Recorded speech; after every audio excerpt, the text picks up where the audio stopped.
حالات غربت اور تنگ دستی کو تنگ تھی گئے ایک عورت اپنے دو بچے سمیت دریائے کابل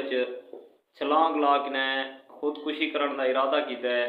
لیکن ان کی خوش قسمتی یہ ہے کہ ان وقت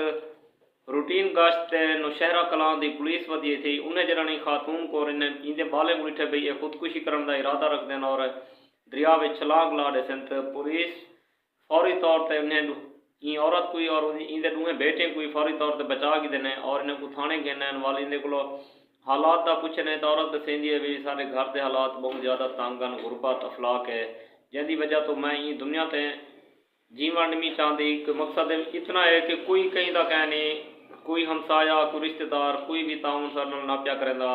تو میں ذلت دی زندگی جیون کو مرن کو زیادہ ترجیح دیتی ہے، لیکن میں سمجھنا ان دے برعکس یہ عورت غلط ہے۔ یہ دنیا تے اگر انسان برے وقت کا مقابلہ کر ویندے تو انشاءاللہ اللہ تعالیٰ آخرت ہے جو کوئی اجر بھی دے سی اور انشاءاللہ اگلا جہان انسان دا کامیاب ہو سی۔ کہ این عورت کو صحیح سلامت اور ان بالغ بھی صحیح سلامت بچا دیتا گیا اور انہیں دے جڑے ورثاء ہیں ان دے گھر والوں کو دیتا گیا وہ انہیں جس ٹائم اپنے گھر پہنچ گئے، لیکن ایک چیز کا میسج ہی تھا یہ ملتے کہ انسان کو مشکل حالات تو تنگ آ کے ہار نہیں ملنا چاہیے، انسان کو مشکل حالات کا ڈٹ کے مقابلہ کرنا چاہیے اور اللہ تعالیٰ کی ذات سے مکمل طور پر انسان کو بھروسہ رکھنا چاہیے، کیونکہ اللہ تعالیٰ ہمیشہ اپنے پیارے کو آزمائش چلیں اور انہیں کو آزمیدہ رہ پہ ہے۔ بقایا دوستو تصا اپنی رائے کا اظہار کمنٹ باکس سے ضرور کرے سو، ویڈیو کو لائک کر چھوڑو، دوست نال زیادہ کو زیادہ شیئر کرے سو۔ ملتے ہیں اگلی ویڈیو تے، فی الحال اجازت، اللہ تو خوش رکھے، بستے رہو، سلامت رہو، اللہ حافظ۔